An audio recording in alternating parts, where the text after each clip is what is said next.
고넬료는 하나님의 천사가 명령한 대로 베드로를 청해서 말씀을 듣기 위해서 사람들을 욥바로 보냅니다. 그래서 하인들과 부하 가운데 경건한 사람 하나. 그래서 오늘 읽었던 본문에는 이제 두 사람이 찾아온 걸로 되어 있는데 다른 사본들에는 세 사람이라고 그렇게 기록이 되어 있기도 합니다. 그래서 그 사람들이 욥바로 이제 갑니다. 그래서 다음 날 이제 고넬료가 보낸 사람들이 욥바에 가까이 갔을 바로 그때에 베드로는 기도하려고 지붕에 올라갑니다. 그때는 제6시죠. 즉 우리로 하면은 낮 12시고 베드로는 허기를 느끼면서 사람들이 음식을 준비할 동안 기도 가운데 황홀한 무아지경의 상태에 있었습니다. 베드로는 환상 중에 하늘이 열리고 그릇 하나가 마치 고자기에 쌓여 내려오는 것을 보게 됩니다. 그런데 그 안에는 땅에 있는 각종 네발 가진 짐승과 기어다니는 것과 공중에 날아다니는 것들, 즉 유대인들에게는 속되고 깨끗하지 않아서 먹어서는 안 되는 것으로 여겨졌던 그런 짐승들이 그 안에 있었습니다. 그런데 하나님께서 독특한 말씀을 하시는데 베드로에게 뭐라고 말씀하시냐면 그것들을 일어나서 잡아 먹으라, 그렇게 말씀하십니다. 그래서 베드로는 자신은 그동안 그런 속되고 깨끗하지 않은 것, 먹어서는 안 된다고 여기는 것들을 먹은 적이 없기에 그것들을 먹을 수 없습니다 라고 대답합니다. 하지만 하나님께서는 또다시 음성으로 15절 말씀처럼 하나님께서 깨끗하게 하신 것을 네가 속되다 하지 말라, 그렇게 말씀합니다. 그리고 이런 주고받는 이 과정들이 3번이 있은 후에 그 그릇이 하늘로 올려져 가는 장면이 오늘 우리가 읽은 본문에 기록되었습니다. 이게 이제 3번이나 있었다는 말은 뭐냐면 이게 어떤 잘못 본 거나 착각이나 이런 게 아니고 3은 좀 완전수를 의미하거든요. 성경에서. 그래서 3번 있었다는 것은 이게 확실한 어떤 그런 환상이었다라는 것을 알려주고 있습니다. 베드로에게는 정말 의아하고 이상한 환상이었습니다. 그래서 베드로는 그 환상에 대해서 계속 곰곰이 생각하고 숙고합니다. 그래서 19절에 상반절에 보면 생각했다라는 것은 이제 리프렉션 했다는 거거든요. 계속 이게 뭐지 하고 계속 생각하고 숙고했다는 겁니다. 이 환상이 무슨 뜻인지, 왜 하나님이 자신에게 이런 환상을 보여주셨는지에 대해서 베드로는 깊이 생각하고 고민하고 또 생각했습니다. 베드로가 이렇게 자신이 본 이 환상의 의미에 대해서 의아해하면서 깊이 생각하고 있을 때 어떻습니까? 마침 고넬료가 보낸 그 사람들이 시몬이 묵고 있던, 베드로가 묵고 있던 집을 찾아옵니다. 그리고 바로 그때 성령께서도 베드로에게 그를 찾아온 사람들을 의심하지 말고 그들과 동행할 것을 알려주십니다. 하나님께서는 성령을 통해서 내가 그들을 보내었다라고 말씀해 주시고, 또 고넬료가 보낸 사람들의 그 말을 통해서 그들이 천사의 지시를 받아서 보내어진 사람들임을 듣게 하십니다. 여러분, 이 과정을 쭉 우리가 본문을 읽었고 또 제가 이 과정을 쭉 이제 리뷰를 할 때 여러분 어떤 생각이 드시나요?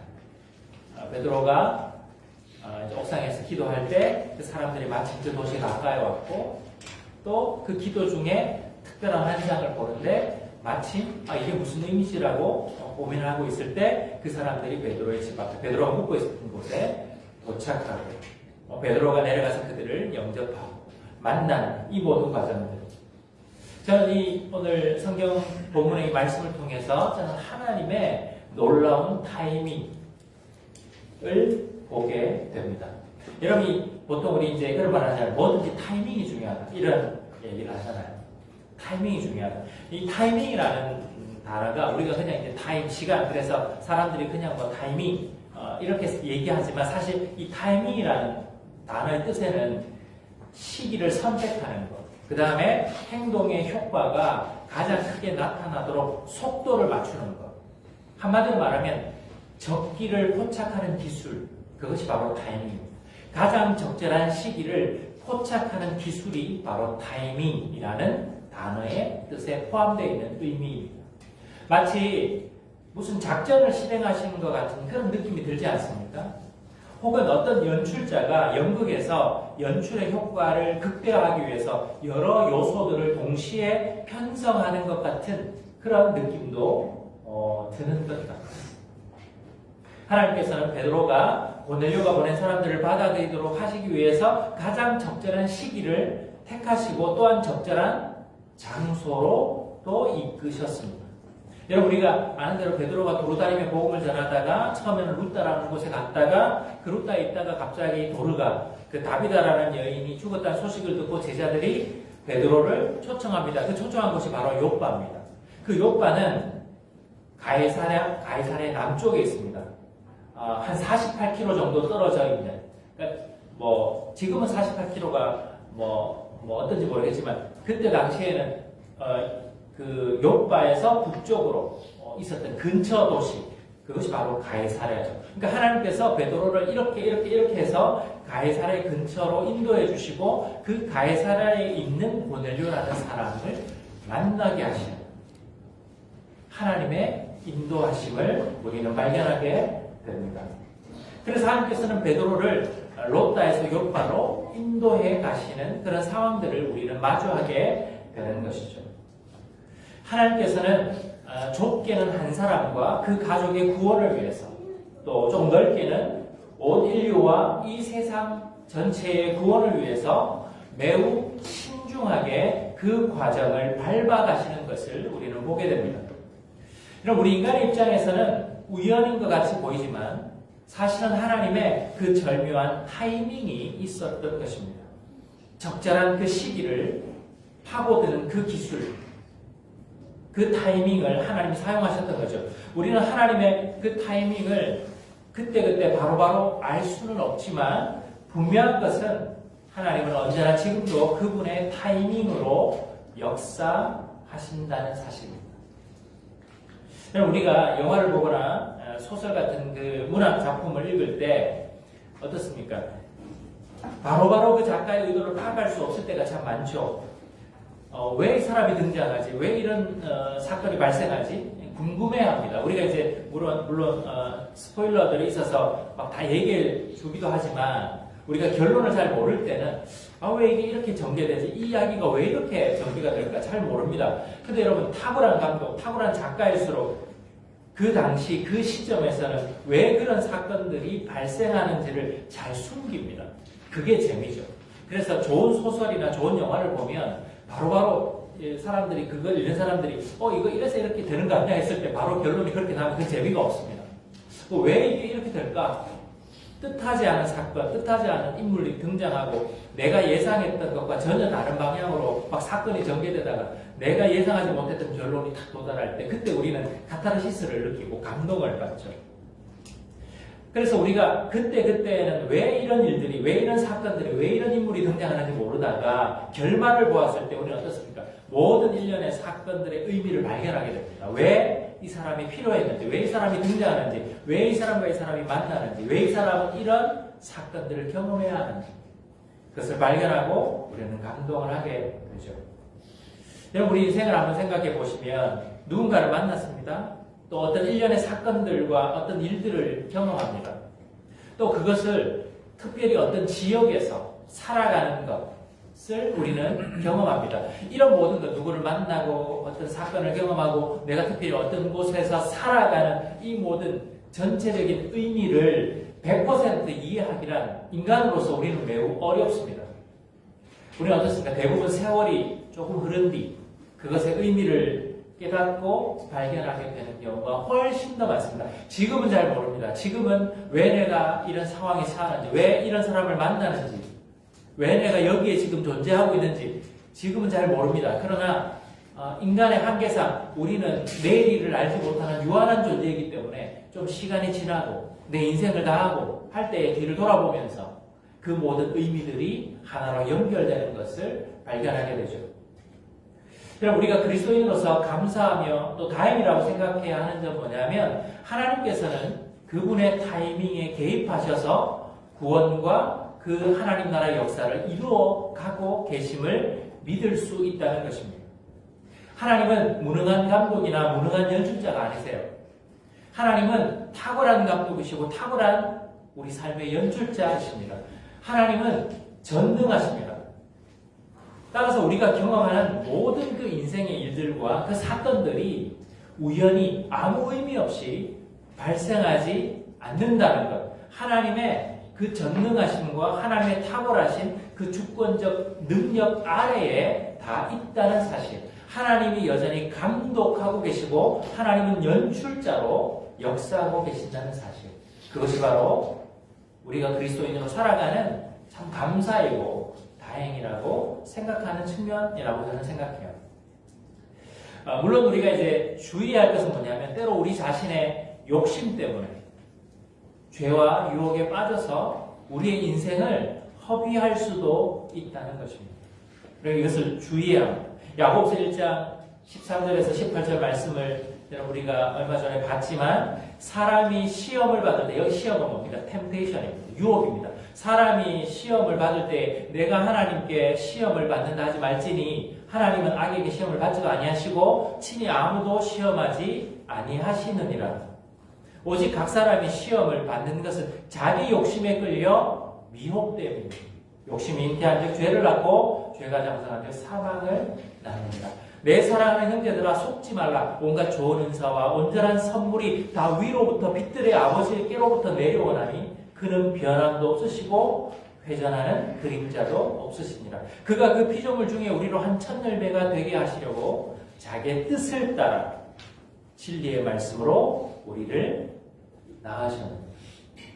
그러니까 여러분 우리가 때로 우리가 지금 처한 상황 가운데 고통을 겪을 때 하나님이 우리를 그런 상황으로 몰아가시기만 한 것이 아니라 그런 것이 아니라 각 사람이 시험을 받는 것은 자기 욕심에 끌려 미혹되기 때문이라고도 이야기합니다.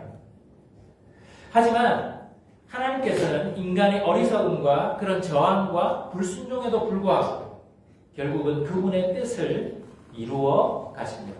그래서 우리에게 중요한 것은 뭐냐면 우리의 매 순간 우리가 겪는 모든 어떤 굵직한 혹은 특별한 그런 만남과 사건들 속에서 하나님의 뜻을 생각하는 거예요. 하나님의 뜻을 묵상하는 거예요. 그 하나님의 뜻을 고민하는 거예요. 내가 지금 선택해야 하는 이 선택이 유혹인가, 죄인가, 내 욕심 때문에 내가 지금 제대로 판단하지 못하고 있는 것인가, 아니면 이것이 하나님의 뜻인가 하는 것을 생각하고 묵상하고 고민하는 것. 이것이 너무나 중요하다는 것입니다. 우리 인생에 우연은 없습니다. 하나님께서 우리의 삶을 주관하고 계시기 때문에 아무 의미 없이 그냥 일련의 사건들이 발생할 수가 없습니다. 우리는 하나님의 주권적인 능력의 손안에 있기 때문에 그렇습니다. 그러나 우리의 삶이 때로 엉망진창이 되었을 때 돌아보아야 합니다. 우리가 정말 내 욕심 때문에 죄와 유혹에 빠져서 내가 지금 하나님이 우리 인생에 원하시는 반대의 방향으로 억지로 가려고 하고 있는 것은 아닌가, 내가 지금 유혹 가운데 빠져 고통당하고 있는 것은 아닌가를 돌아보시되 우리 삶에서 지속적으로 내가 만났던 이 만남들, 또 내가 지금 살고 있는 이곳, 그리고 여기에서 겪는 여러 사건들 속에 과연 하나님은 어떤 뜻을 가지고 그리고 이 속에 어떤 의미를 허락하시는가를 고민하고 묵상하고 생각할 필요가 있다는 거죠. 우리가 경험하는 여러 만남과 사건들이 우리 자신의 욕심에 의한 것인지 아니면 하나님의 틈입인지를 제대로 알기 위해, 그리고 하나님의 그 타이밍에 동참하기 위해서는 역시 기도와 묵상의 시간이 필수적입니다. 우리가 야고보 1장 27절에 본 것처럼 하나님 아버지 앞에서 정결하고 더러움이 없는 경건은 곧 고아와 과부를 그 환난 중에 돌아보고 또 뭐라고 했습니까? 자기를 지켜 세속에 물들지 아니하는 그것입니다. 자기를 지켜서 세속에 물들지 않도록 하는 가장 중요한 통로가 뭐냐면 바로 기도와 묵상의 시간이라는 거죠. 하나님은 그 고넬료의 제9시가 우리로 치면 오후 3시죠. 제9시 기도 시간을 통해서 환상 중에 그를 찾아오셨죠. 또 베드로의 그 제6시, 낮 12시의 기도 시간을 통해서 환상을 보여주셨고, 그가 그 환상의 의미를 생각하고 묵상할 때에 구체적으로 할 일을 알려주십니다.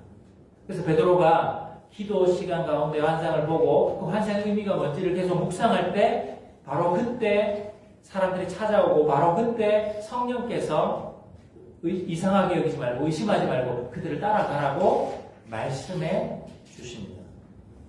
놀랍게도 하나님께서는 마치 어떤 느낌이 드냐면 베드로의 그 기도 시간에 맞추어서 하나님이 일을 진행하고 계신다는 생각마저 들어요.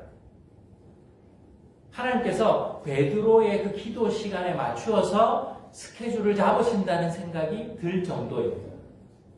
9절에도 보면 가까이 갔을 그때, 또 17절에 마침 고넬료가 보낸 사람들이, 마침이라는 단어를 쓰고요. 19절에 베드로가 환상에 대하여 생각할 그때에 성령께서 그에게 말씀하십니다. 그러니까 하나님께서 베드로의 그 기도의 시간들에 맞춰서 그분의 타임 스케줄을 조정하신다는 느낌까지 드는 거예요.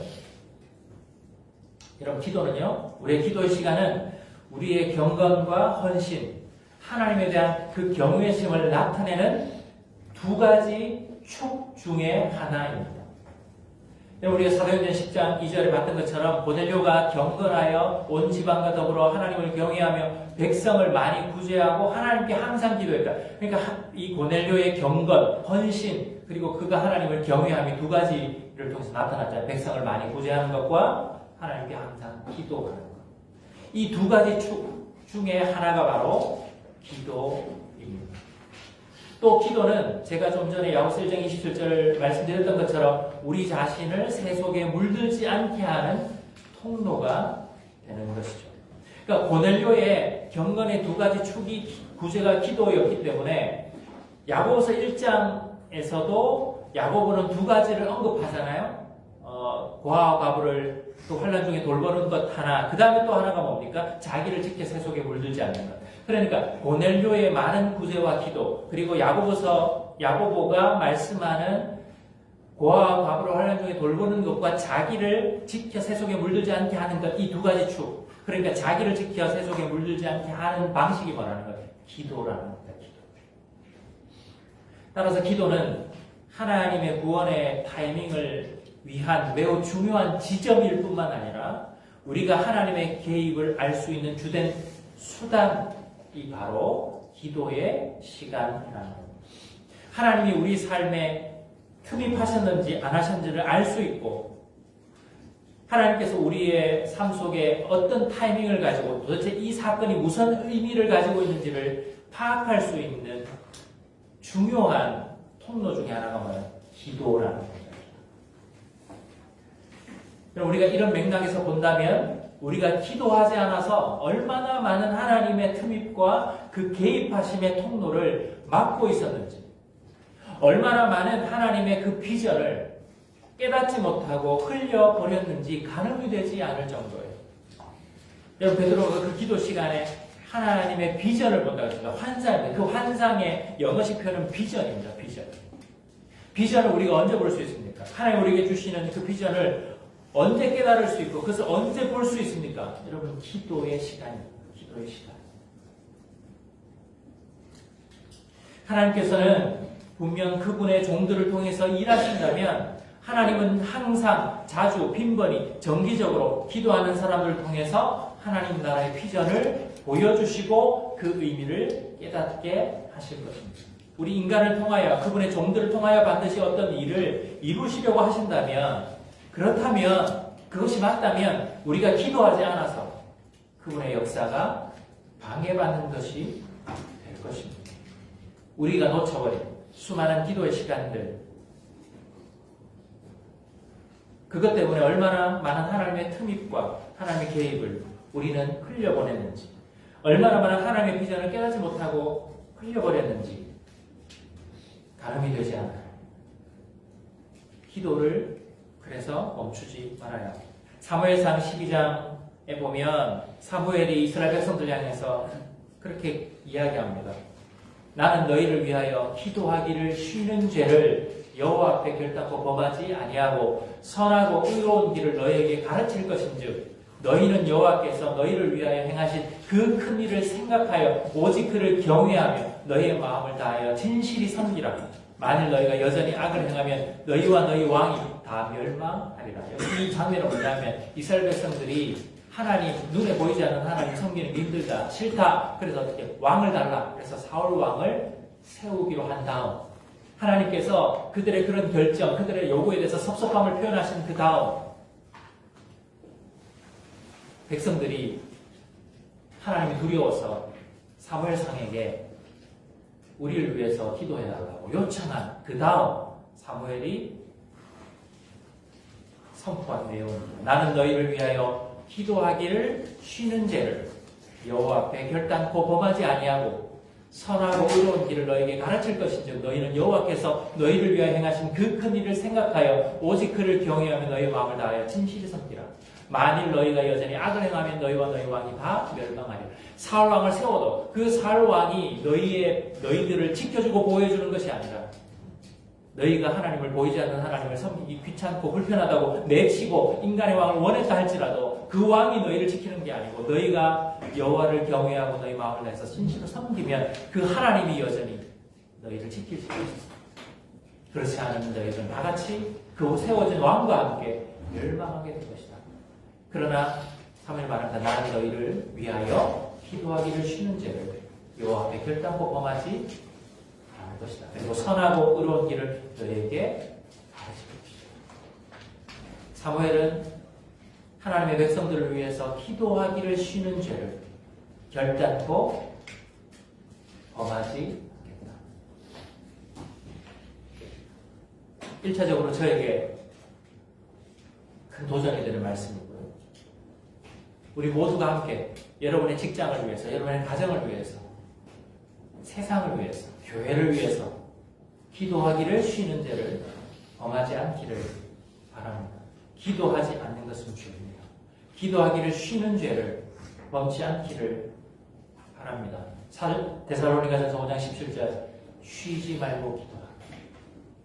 여기 쉬지 말고라는 말은 잠도 자지 말고 밥도 먹지 말고가 아니고 정기적으로 꾸준하게 너희가 모일 때마다 기도하라. 너희가 함께 공동체로 모일 때마다 하나님을 위해서 기도하라. 하나님 앞에 기도하라. 공동체를 위해서 기도하라. 세상을 위해서 기도하라. 기도를 쉬는 것은 죄이고 우리는 함께 모일 때마다 기도해야 합니다. 왜냐하면 하나님께서 우리의 기도에 타이밍을 맞추어 일하시기 때문입니다. 여러분, 우리가 기도하지 않으면 하나님의 그 사역이, 그 일이 점점 늦어질 뿐입니다. 혹은 하나님이 정말 그 일을 하셔야 한다면 기도하는 자들을 통해서 일하십니다. 우리를 스킵하실 수밖에 없습니다. 우리가 기도하지 않으면 하나님 우리에게 비전을 보여주실 수 없습니다. 그러면 기도하는 자들에게 비전을 보여주시고 그들을 통해서 하나님의 일을 이루어 가십니다. 특별히 가정 여러분, 또 직장에 우리가 그리스도인으로서 살아가고 있는 여러분, 또 교회를 섬기는 여러분, 여러분이 속한 모든 공동체, 모든 집단 속에 여러분이 기도하기를 쉬는 죄를 범하지 않기를 소망합니다. 오늘 성경 본 말씀에서 하나님께서 베드로에게 보여주신 환상, 그 환상은 유대인인 베드로에게는 매우 충격적이고 끔찍한 것이었습니다. 레위기 11장에는 이스라엘 백성들이 먹어서는 안 되는 것들이 기록되어 있고요. 베드로는 잡아먹으라는 말씀을 자신의 신실함에 대한 어떤 시험으로 여겨서 먹기를 거부했던 것 같습니다. 음식에 대한 이런 규정은 유대인과 이방인을 구분해 주는 것이었고 유대인은 이방인과 식탁에서 함께 먹는 것도 금지되어 있었습니다. 그런데 하나님께서는 거부하는 베드로에게 아주 독특한 말씀하시죠. 하나님께서 깨끗하게 하신 것을 네가 속되다 하지 말라라고 다시 말씀하셨습니다. 하나님께서는 정결이나 부정의 구별, 또 음식법 전반을 제사, 절기, 또 특별한 날들, 또 할례에 대한 율법을 포함한 모세 율법의 다른 모든 의식법들과 함께 철폐하신 것이죠. 사실 예수님께서도 바리새인들과 서기관들이 예수님의 제자들이 씻지 않는 부정한 손으로 떡을 먹는 것을 보고서 그 제자들을 정죄했을 때 예수님 이런 말씀하세요. 무엇이든지 밖에서 사람에게로 들어가는 것이 아니라 사람 안에서 나오는 것이 사람을 더럽게 한다. 라고 하시면서 모든 음식물을 깨끗하다라고 말씀하셨습니다. 그래서 마가복음 7장에 그 말씀들이 있는데 무엇이든지 밖에서 사람에게로 들어가는 것은 능히 사람을 더럽게 하지 못하되 사람 안에서 나오는 것이 사람을 더럽게 하는 것이니라 하시고 속에서 곧 사람의 마음에서 나오는 것은 악한 생각 곧 음란과 도둑질과 살인과 간음과 탐욕과 악독과 속임과 음탕과 질투와 비방과 교만과 우매함이니 이 모든 것이 다 속에서 나와서 사람을 더럽게 하는 거예요. 그러니까 진짜 사람을 더럽히는 것은 내가 뭘 먹느냐가 아니라 내 속에서 내가 무엇이 나오느냐, 내가 어떤 말을 내뱉고, 내가 어떤 생각으로, 어떤 동기로, 어떤 마음으로 그렇게 살아가느냐 하는 것이 사람을 더럽힌다는 거예요. 후에 베드로가 깨닫고 고백하듯이 하나님은 사람의 외모를 보지 아니하시고 하나님을 경외하고 이를 행하는 사람 다 받으신다고 말씀합니다. 유대인이냐가 아니라 유대인이냐 아니냐가 중요한 것이 아니라 하나님께서 받으시느냐 아니냐가 중요하다는 거예요. 즉 하나님께서 깨끗하게 하신 것을 사람이 속되다 할 수 없다는 겁니다. 그러니까 중요한 것은 사람의 기준이 아니라는 거예요. 하나님께서 그것을 받으시느냐 아니냐가 중요하다는 겁니다. 그러니까 베드로는 이방인에 대한 편견에 사로잡혀 있었습니다. 이방인들은 부정한 자들이니까 하나님께서 받지 않으신다고 생각했습니다. 이방인들은 아브라함의 자손이 아니기 때문에 자신들은 아브라함의 자손인데 이방인들은 아니기 때문에 하나님의 백성이 될 수 없고 하나님 나라에 들어갈 수 없다라고 생각했습니다. 심지어 이방인들은 하나님의 사랑에서 제외되어 있어서 결국은 지옥의 땔감이다. 쓸모없는 존재다라고 생각했습니다. 여러분, 우리 유명한 책 제목 중에 이제 그 오만과 편견이라는 책도 있는데요. 이 편견의 문제는 편견이 왜 문제가 됩니까? 오만과 편견은 사실 동전의 양면이거든요. 근데 이 오만과 편견, 특별히 편견의 문제는 뭐냐면 내가 기준이 된다는 거예요. 내가. 여러분, 편견을 가진 사람들은 다 어디서 그 편견이 출발합니까? 나입니다. 어떤 객관적인 기준이 아니에요. 나예요, 나. 나만의 기준. 그 기준이 어디서 왔든 상관없이 내가 기준입니다. 나의 기준, 나의 혹은 기분, 내 느낌에 의해서 다른 사람을 부정적으로 평가하고 다른 사람을 무시하는 겁니다. 그게 편견이에요. 그래서 이게 뭡니까? 인간의 죄의 본질이잖아요. 여러분, 선악과의 실체가 뭡니까? 선악을 알게 하는 거. 그래서 왜 하나님께서 그거를 못 먹게 하셨습니까? 선악을 알게 하는 나무를 먹는다는 것은 하나님처럼 될 수 있다고 말하는 것은 뭐냐면 결국 안 됐지만 내가 기준이 되고 싶은 거예요. 내가 기준. 내가 기준이 돼서 나한테 다 맞추기를 원하는 겁니다. 그래서 내가 보는 시각이 진리고 내가 말하는 말이 진리고 내가 어떤 하는 행동들이 기준이 돼야 된다. 내가 그 외에 다른 것은 다 뭐예요? 잘못됐다는 거예요. 여러분, 우리가 이 세상을 살아가면서 많은 다툼과 관계, 갈등과 어려움들이 다 어디서 옵니까? 이 내가 기준이라는 이 마음에서 옵니다. 편견에서 옵니다. 오만에서 옵니다. 그래서 그런 말을 하잖아요. 오만은 다른 사람이 나에게 못 다가오게 만들고 오만한 사람한테는 사람이 잘 다가가지 못하는 거예요. 나는 완벽해 이러고 내가 기준이야 이러면서 오만하게 막 구는 사람한테는 사람이 사실 다가가기 어렵습니다. 편견은 뭡니까? 내가 다른 사람에게 다가가지 못하게 만들어요. 오만하면 다른 사람이 나한테 오는 걸 막지만 편견은 내가 다른 사람한테 가는 걸 막습니다. 편견을 가지고 있는 사람은 절대 사람에게 다가갈 수가 없습니다. 왜요? 구분하거든. 나는 옳고 나는 깨끗한데 쟤는 옳지 않고 더럽다는 거예요. 그게 편견입니다. 여러분, 우리 안에 우리 내면에 이런 편견이 혹은 이런 동전의 양면의 오만이 얼마나 우리 속에 많이 도사리고 있는지 몰라요. 내가 기준입니다. 내가 말하고, 내가 보고, 내가 생각하는 게 다 옳다는 착각. 이게 버리기가 참 어려운 거예요. 버리기가 참 어려워요. 내가 그동안 쌓아왔던, 내가 영향을 받았던 것들을 생각하면서 우리가 오랜 시간 확증 편향이 되기 때문에 내가 이렇게 생각하는 건 틀림없어. 이건 맞아. 나는 깨끗해. 나는 순수해. 그런데 나 말고 내 기준에서 보니까 나와 다른 사람은 다 틀렸어. 이게 편견이고 이 로마는 동전의 양면이죠. 베드로는 그런 자세로 있었던 겁니다. 그런 자세로. 그런데 여러분 오늘 본문에서 놀라운 건 뭐냐면 하나님께서는 이 세상을 사랑하십니다. 하나님은 자신의 형상으로 만드신 인간들을 사랑하십니다. 하나님은 디모데전서 2장 4절에 보면 하나님은 모든 사람이 구원을 받으며 진리를 아는 데 이르기를 원하신다고 말씀해요. 하나님은 유대인들만의 하나님이 아니라 이방인의 하나님도 되십니다. 로마서 3장 29절 하나님은 다만 유대인의 하나님이시냐 또한 이방인의 하나님은 아니시냐 진실로 이방인의 하나님도 되시느니라. 여러분 유대주의자들의 문제는 뭡니까? 하나님을 자기들만의 하나님으로 제한합니다. 근데 하나님은 유대인들만의 하나님이 아니시잖아요. 온 세상, 온 인류의 하나님이시잖아요. 그런데 편견에 사로잡힌 사람들은 심지어 하나님까지도 독점합니다. 하나님 내 편, 나만 사랑해, 나만 위해서, 나만 축복하셔야 돼. 하나님은 내 하나님이야. 그럼 나머지, 우리 아닌 나머지 저주받는 인생들이 하나님도 없어, 소망도 없는 거예요. 그런데 성경은 뭐라고 얘기합니까? 하나님은 유대인만의 하나님이시냐? 아니라 이방인의 하나님도 되십니다. 여러분, 이거는 그때 당시 유대인들에게는 너무나 충격적인 메시지입니다. 사실. 그래서 바울이 왜 그토록 유대인들에게 핍박을 받았는지, 박해를 받았는지는 이해되세요? 유대인들은 하나님이 자기들만 선택이고, 자기들만 사랑하고, 자기들은 아브라함의 자손이라고 그렇게 철떡까지 믿고 자부심을 가지고 있었는데, 바울이 뭐라 그래요? 하나님이 이방인의 하나님도 되신다. 유대인들만의 하나님이 아니야. 라고 얘기합니다. 하나님 앞에서 모든 사람은 다 죄인입니다. 모든 사람이 죄를 범하여 하나님의 영광에 이르지 못하고 있습니다.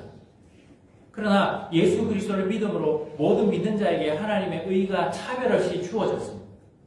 로마서 3장의 그 유명한 말씀, 곧 예수 그리스도를 믿음으로 말미암아 모든 믿는 자에게 미치는 하나님의 의인이 차별이 없느니라. 그리스도 예수 안에 있는 속량으로 말미암아 하나님의 은혜로 값없이 의롭다 하심을 얻은 자. 모든 믿는 자에게 미치는 하나님의 의인, 차별이 없는 유대인이건 이방인이건 모든 사람은 예수 그리스도를 믿음으로 하나님의 자녀요 백성이 된다는 것입니다. 예수 그리스도를 믿는 자들은 모두 아브라함의 자손이 됩니다. 갈라디아서 3장 7절 그런즉 믿음으로 말미암은 자들은 아브라함의 자손인 줄 알지어다 선포합니다. 예수를 믿는 자들은 우리가 영적으로 다 아브라함의 자손인 줄 알지어다. 왜냐하면 아브라함도 하나님을 믿음으로 의를 얻었기 때문에 아브라함이 하나님을 믿음에 그것을 그에게 의로 정하셨다 한 것 같으냐 또 하나님이 이방을 믿음으로 말미암아 의로 정하실 것을 성령이 미리 알고 먼저 아브라함에게 복음을 전하다. 여기 복음을 전했다. 모든 이방인이 복음의 내용이 뭡니까? 모든 이방인이 너로 말미암아 복을 받으리라 하셨다. 그러므로 믿음으로 말미암은 자는 믿음이 있는 아브라함과 함께 복을 받는. 그러니까 하나님께서 아브라함에게 주시는 그 모든 복을 예수를 믿는 자들도 함께 받는. 이게 복음이라는 거예요. 차별이 없다는 거예요. 유대인이건 이방인이건 동일하게 모든 사람은 다 죄인인데 예수 그리스도를 믿는 믿음으로 말미암아 또한 모든 사람이 아브라함의 자손이 되고 아브라함의 축복을 누리게 돼요. 이게 복음이라는 거죠. 복음. 그래서 하나님은 베드로가 그런 인종적 편견에서 벗어나기를 바라셨습니다. 자기가 기준이 아니라 자기가 그동안 답습해왔던 그 전통이나 어떤 것이 기준이 아니라 하나님이 기준이 된 하나님이 받으시면 된다. 하나님이 깨끗하다 그러면 깨끗한 거예요. 내가 볼 때 이방인 저것들 더러운 것들이 아니라 하나님이 이제 내가 이방인들을 받았다 하면 되는 겁니다. 그런데 우리는 여전히 내 관습과 내 시선에 묶여서 나와 다른 사람들을 다 편견을 가지고 뭔가 문제 있어서 잘못됐어. 오해합니다. 나와 다른 방식으로 뭔가 응답하고 반응할 때 편견을 가지고 무시합니다. 내 감정, 내 느낌이 다 기준이에요. 내 감정과 느낌은 틀림없다고 생각하는 거예요. 그것과 다른 건 다 틀렸다고 생각하는 거예요. 그래서 무시합니다. 하나님은 유대인만의 하나님이 아니라 온 인류의 하나님으로 인식되기를 원하십니다. 예수 그리스도를 믿음으로 모든 사람이 다 하나가 되기를 원하셨습니다. 너희는 유대인이나 헬라인이나 종이나 자유인이나 남자나 여자나 다 그리스도 예수 안에서 하나이니라. 너희가 그리스도의 것이면 곧 아브라함의 자손이요 약속대로 유업을 이을 자니라. 유대인이나 헬라인이나 종이나 자유자나 남자나 여자나 다 그리스도 예수 안에서 하나. 여러분 이게 우리가 믿는 하나님의 스케일입니다. 스케일. 우리 자꾸 하나님을 나의 개인적인 신으로, 하나님을 자꾸 지역에 속한 지역신으로, 하나님을 자꾸 우리 교회에만 있는 신으로 제한시키려고 합니다. 여러분, 이스라엘 백성들이 만들었던 금송아지 우상의 본질 또한 이것입니다. 하나님을 내가 컨트롤할 수 있고, 내가 만질 수 있고, 내가 볼 수 있고, 내가 생각하는 그 신으로 만들려는 시도. 그게 제2계명을 어긴 우상을 만든 그 우상 숭배의 현장이었던 거죠. 그러니까 하나님을 전지전능하신 온 세상의 하나님이 아니라 자기들 민족의 민족신으로 만들려고 합니다. 여러분, 우리도 세상에 살면서요, 자꾸 어떻게 하냐면 하나님을 독점하려고 합니다. 그래서 내 하나님, 내가 좀 세상 속에서 잘 활용할 수 있는 그런 하나님으로 하나님을 자꾸 형상화하려고 합니다. 그게 편견에서 나옵니다. 편견. 우리는 하나님에 대한 편견도 많고요, 사람 독점하려고 하고 사람들 향한 편견을 가지고 있습니다. 내가 기준이 되니까. 그래서 하나님은 실로 파격적인 방법으로 베드로의 편견을 깨뜨리십니다. 그만큼 인간의 편견은 깨지기가 힘들기 때문입니다. 우리는 매우 짙은 편견의 안경을 쓰고 살아갑니다. 그리고 그런 편견으로 사람들을 판단하고 세상을 판단합니다. 사람들은 인종적인 편견뿐만 아니라 남과 여 혹은 빈부의 차이에 따른 편견을 가지고 사람들을 대합니다. 그런데 우리 그리스도는 어떻게 해야 됩니까? 편견을 가지고 온 세상의 주이신 예수님을 믿어서는 안 된다는 겁니다. 그런 편견과 하나님, 온 세상의 주님이신 예수님을 믿는 믿음은 상충된다는 겁니다. 우리만 하나님을 독점할 수 없고 독점하려 해서도 안 되고, 하나님은 모든 사람의 하나님이시기 때문에 그렇습니다. 따라서 우리는 모든 사람이 하나님 앞에서 용서가 필요한 죄인이라는 것을 인정해야 합니다. 또한 모든 사람은 예수 그리스도를 믿음으로 하나님의 자녀가 될 수 있다는 것도 인정해야 합니다. 나만 하나님의 자녀가 될 수 있다든지, 혹은 나는 죄인이 아니라든지, 혹은 명품을 두르고 나타나는 그 사람은 마치 죄인이 아닌 것처럼 판단한다든지, 그래서 마치 그 사람은 부유하기 때문에 하나님의 은혜와 하나님의 용서가 전혀 필요 없는 사람처럼 그를 우러러본다든지 해서는 안 된다는 겁니다. 모든 사람은 다 하나님 앞에 용서가 필요한 죄인입니다. 그리고 모든 사람은 예수 그리스도를 믿음으로 하나님의 자녀가 될 수 있습니다. 그리고 예수 그리스도를 믿는 믿음 안에서 모든 사람은 하나라는 사실을 또한 받아들여야 합니다. 그래서 하나님 나라의 공동체에서는 믿음만이 가치 있는 것으로 여겨진다는 것을 받아들이고 하나님의 가족으로서 서로를 환대해야 합니다. 그 사람이 가진 부의 경중이 아니라, 부의 수준이 아니라 그저 그가 가진 믿음 때문에 한 가족이 될 수 있어야 합니다. 빈부의 차이 때문에 편애해서는 안 됩니다. 판단해서는 안 됩니다. 오직 우리를 긍휼히 여기셔서 믿음에 부유하게 하신, 물질에 부유하게 하신 것이 아니라 믿음에 부유하게 하신 그 하나님을 따라서 서로 긍휼히 여기면서 내 몸처럼 서로를 사랑하는 것. 그것이 바로 모든 사람의 하나님이 되기를 원하시는, 모든 사람의 하나님이시라고 선포하신 그 하나님을 믿는 사람들의 마땅한 태도. 말씀을 마무리죠. 우리는 혹시 편견을 가지고 어떤 사람을 대하지 않습니까? 어떤 사람을 편견을 가지고 저 사람은 절대 하나님을 믿지 못할 것이다. 여러분, 우리 가끔 그렇죠. 우리 주변에 어떤 사람 딱 보면 저 사람 도무지 예수를 안 믿을 것 같아. 우리는 쉽게 속단해버립니다. 그리고 아예 그 사람을 위해서 기도도 하지 않고 복음을 전하려는 생각을 못합니다. 왜요? 저 사람이 과연 예수를 믿을 수 있을까?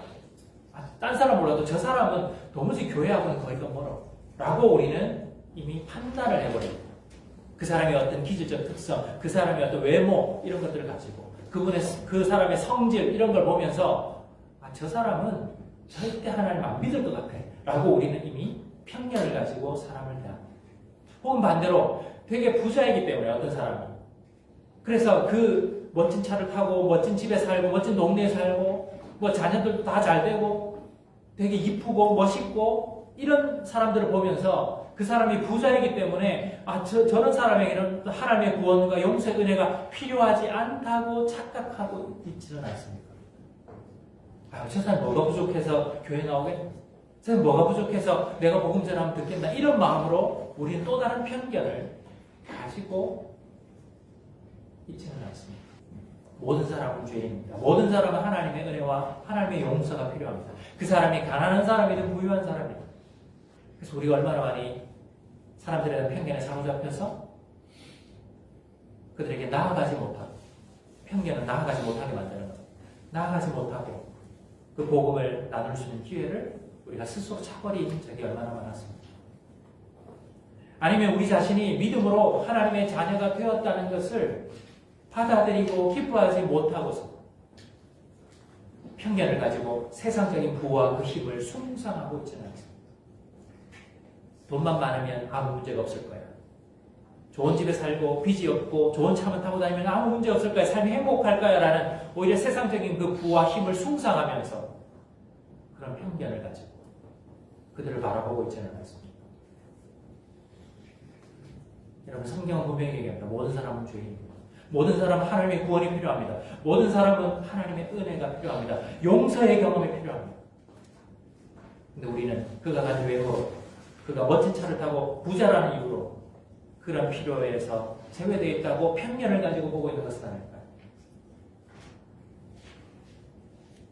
그래서 그 편견에 사로잡혀서 우리가 공동체 안에서 예수를 믿음으로 하나님의 가족됨을 누리지 못하고 있지는 않을까요? 여러분, 우리 공동체 안에서 하나님의 은혜가 필요 없는 사람은 없습니다. 우리 공동체 안에서 하나님의 도우심이 필요 없는 사람은 없습니다. 우리 공동체 안에서 하나님의 위로와 축복이 필요 없는 사람은 없습니다. 우리가 볼 때 그 사람 아무 문제 없는 것 같고, 우리가 볼 때 그 사람 참 괜찮은 것 같고, 우리가 볼 때 그 사람 그런저런 한 것 같지만 다 죄인입니다. 다 마음에 공허함이 있습니다. 두려움이 있습니다. 어떤 사람은 밤마다 그 뛰는 심장을 가지고 내일 일을 걱정하고 어떻게 또 내일 하루를 살아가야 되지라고 걱정하고 자신의 미래와 자신의 자녀 문제와 부부사의 관계 문제와 자신의 건강 문제와 여러 가지 문제로 전전긍긍하면서 살아가고 있는 사람들이 많습니다.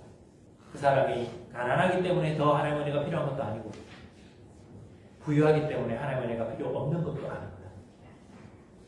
우리가 내가 내 기준이 되어서 내가 볼 때 내 느낌에 의하면 내 기분에 의하면 저 사람은 틀렸고 저 사람은 어떻고 하는 그 편견으로 얼마나 많이 우리가 우리의 세상을 바라보고 있는지 모르겠습니다. 그러면서 그 오만과 편견 속에서 세상의 부를 숭상하고 있는 하나님이 아니라 하나님이 우리를 믿음에 부여케 하신 것이 아니라 세상의 부와 세상의 힘을 숭상하는 것입니다. 그것만 가진다면 내 모든 문제가 해결되리라는 헛된 소망으로 우리가 살아가고 있는 것은 아닙니까?